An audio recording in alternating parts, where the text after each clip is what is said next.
This fiscal year alone, CBP has seized more fentanyl than they did in the entirety of 2020. The vast majority of these deaths being caused by fentanyl today, to show that we're not interdicting a greater percent of drugs. There's just simply more drugs coming in today. All right, so that is White House drug czar Jim Carroll testifying today on the fentanyl crisis, another crisis in Joe Biden's America. And China helped put us there, okay? As the COVID deaths start to decrease across America, deaths due to fentanyl continue to skyrocket, 90,000 in 2020. Remember, it is China sending fentanyl to America for one reason and one reason only. I believe it is to kill us. It is, like the China virus release, an act of war on the United States. On June 1st, the American Medical Association released a report titled "Drug Overdose Epidemic Worsened During COVID Pandemic." State by state, fentanyl deaths skyrocketed to record numbers. In Alabama, up 31%. In Florida, up 70%. The list goes on and on. And during the height of the pandemic, opioid relapses hit an all-time high. Why? Because the China virus lockdowns interrupted addiction recovery programs across the country.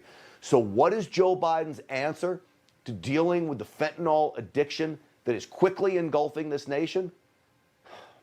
He calls it harm reduction methods. In Democrat speak, that means make it easier and supposedly safer to use these powerful drugs and opioids. It's impossible. Team Biden wants to see more supervised injection sites. And just so no Americans fear about overdosing, he's making the overdose antidote, naloxone, more readily available. What Joe Biden needs to do is take a hard stance on stopping the flow of fentanyl from China into the United States. Joe Biden refuses to do that.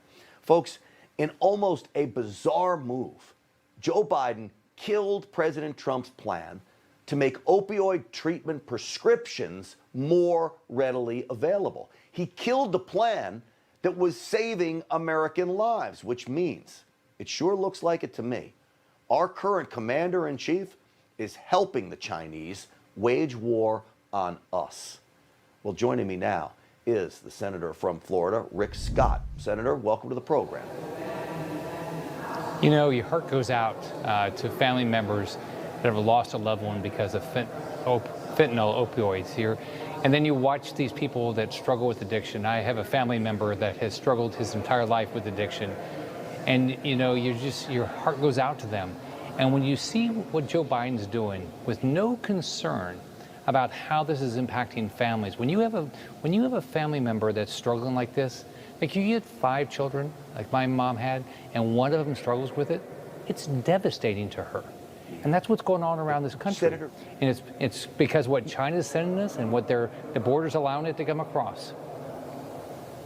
Senator, do you believe, like I do, that China is at war with the United States?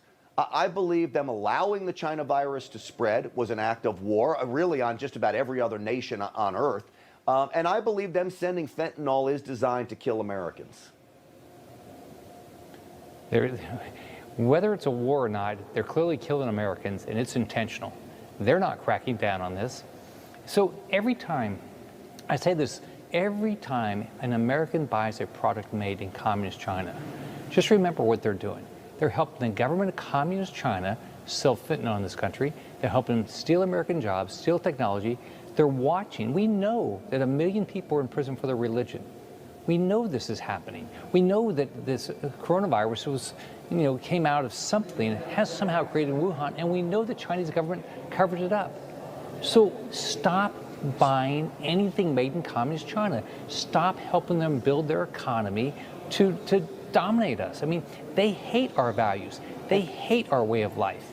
It's the the Communist Party of China is out to get us. Senator, it seems to me that Joe Biden and really the entire Democrat Party is not taking this seriously about the strong possibility that the China virus now came from this lab. I want to run a soundbite from you from Secretary of State Antony Blinken calling into question this Wall Street Journal report where two scientists had said, look, there's no way this virus is from nature. The sequencing of the DNA, it would be like a 1 in a trillion chance of it coming from nature. Listen to the Secretary of State talk about that report from the Wall Street Journal.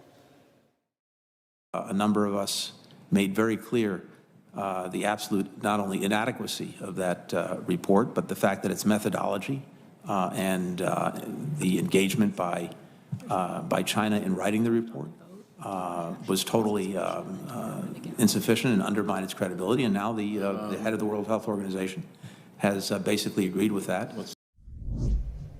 So he poo-poos the report, for lack of a better term. Senator, what is it about the Democrats' Team Biden covering for China?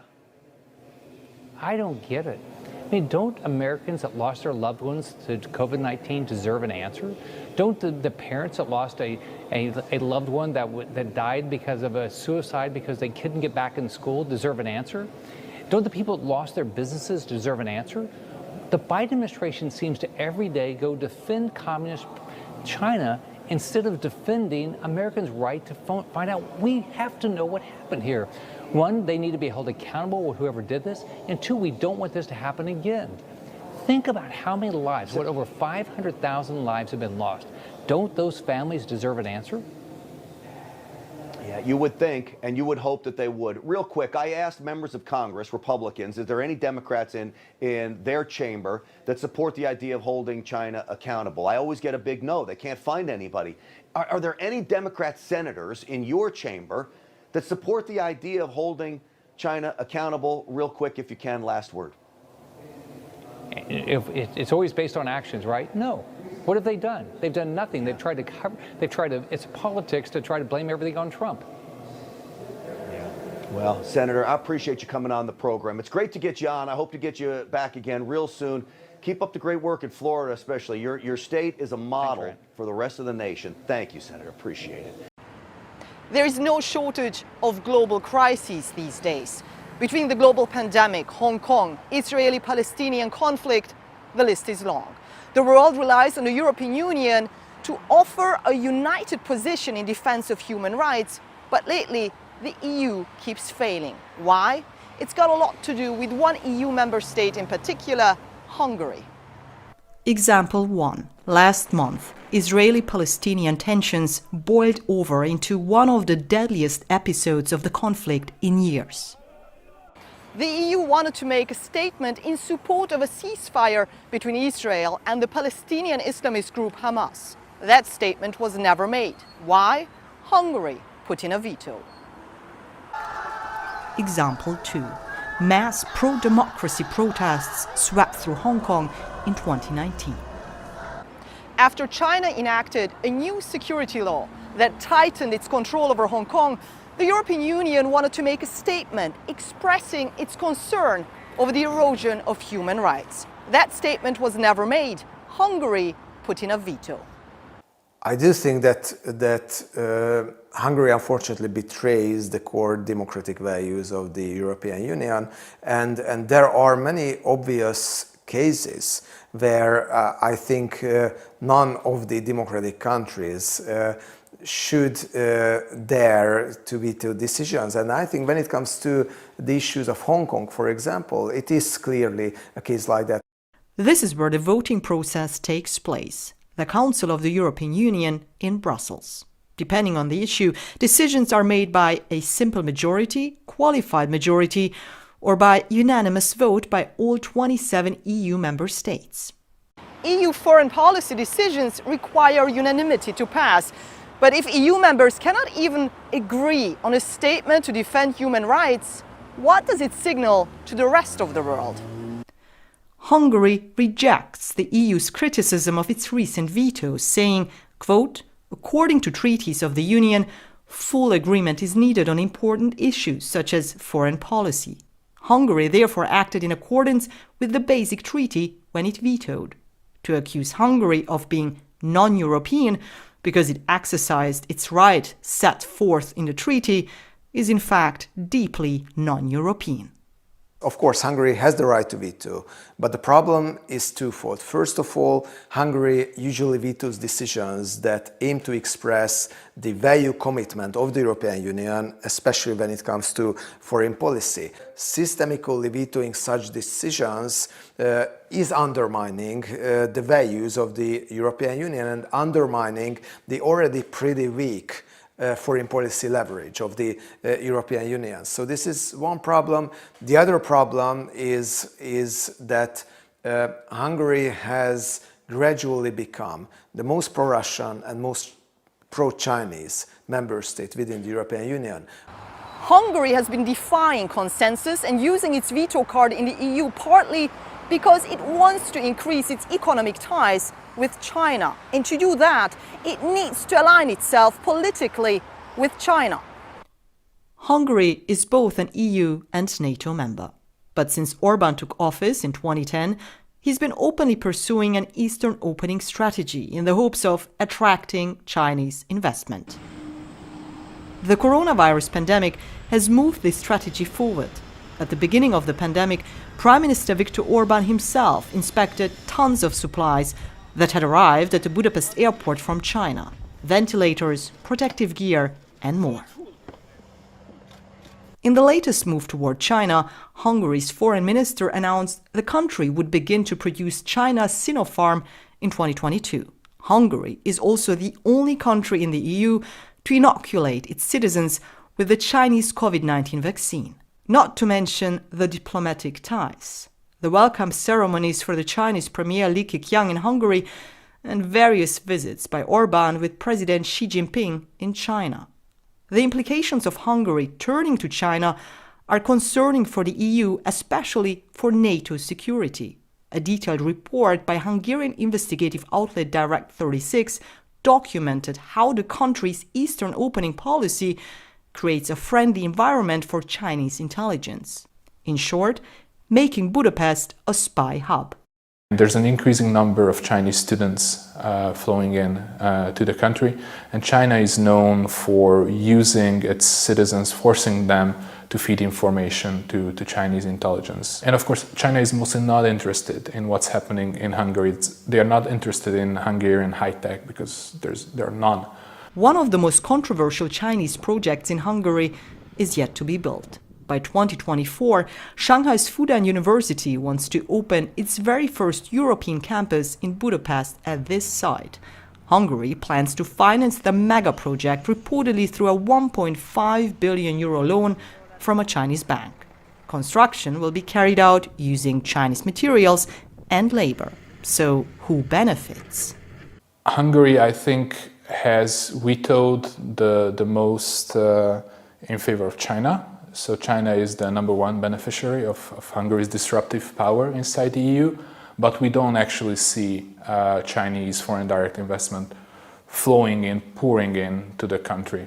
Some say that in order to gain the trust of the Chinese, you have to develop a relationship on the long run. So it means that you need to put a lot of effort and years to convince them that you're a trusted partner. Not all Hungarians are happy with the government's close ties with China, and they're taking action. A couple thousand protesters gathered at Budapest Kossuth Square recently to stop the planned construction of Fudan University and to demand affordable housing for Hungarian students instead.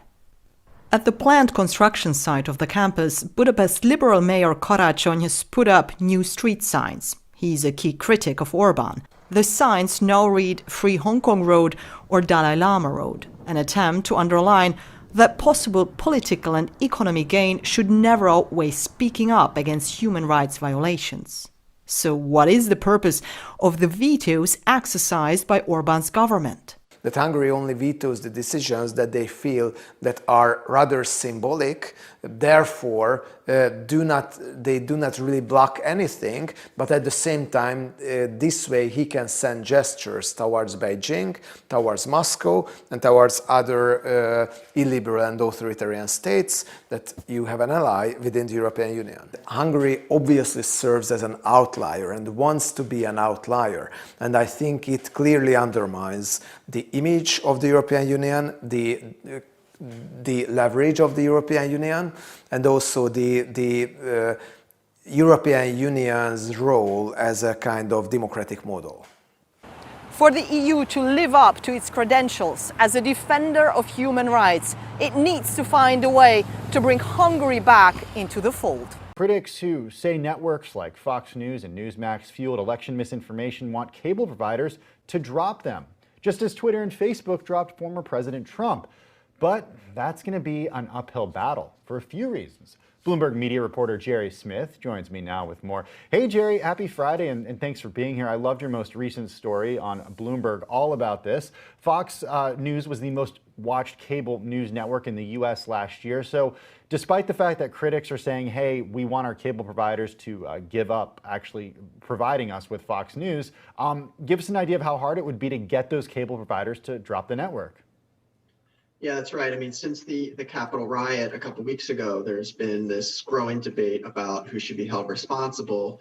And, you know, we're starting to see calls for cable companies like Comcast and Charter Spectrum and DirecTV to drop Fox News and One American News Network and Newsmax, all of whom have raised doubts about the election results.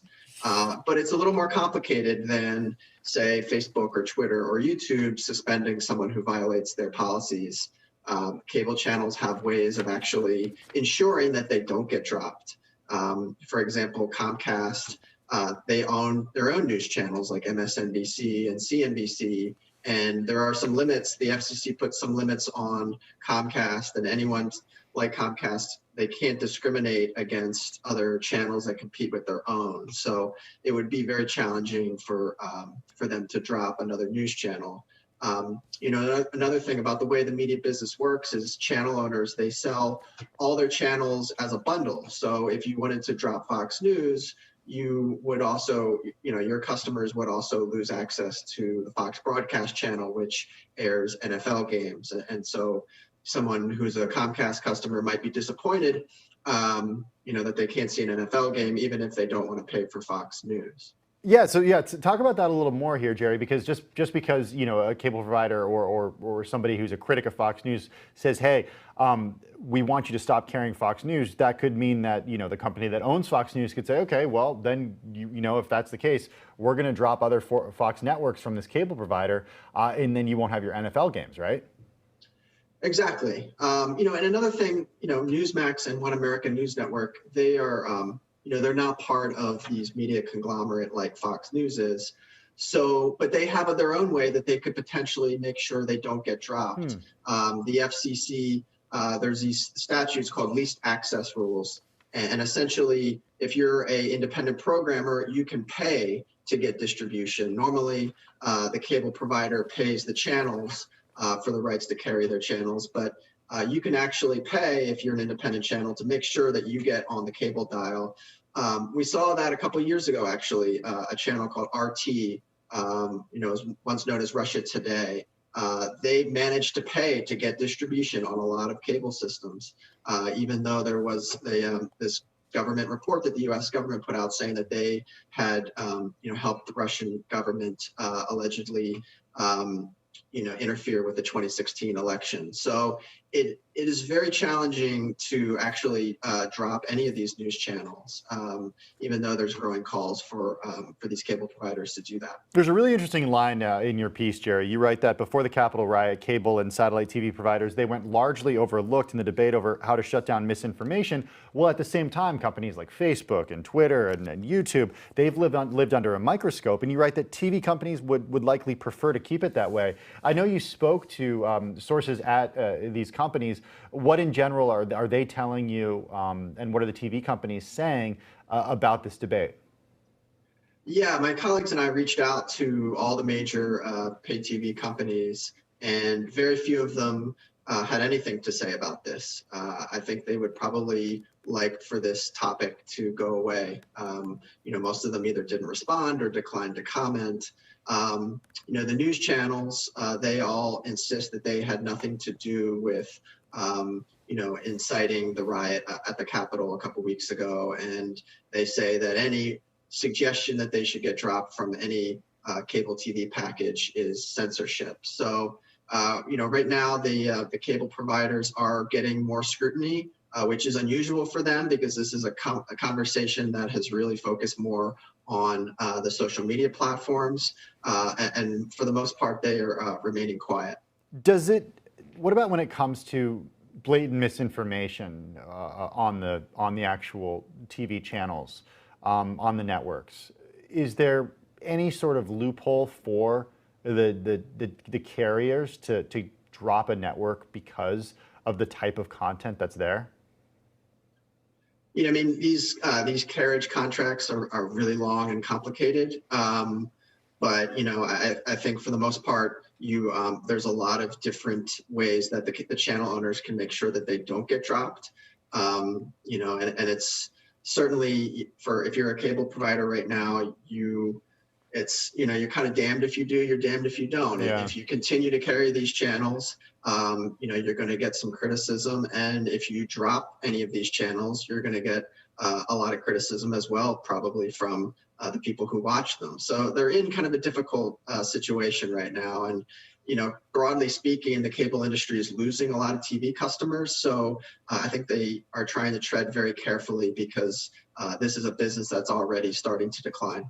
We hear a lot, Jerry, about the regulatory environment when it comes to big tech companies, both from Democrats and Republicans, though they have different qualms with the big tech companies. When you think about the regulatory environment for these more traditional TV carriers, based on your reporting, are there regulations going to change around them over the next 4 years with the Biden administration? A company like Comcast, they have a lot of people in Washington who, they've got a large lobbying operation down there. And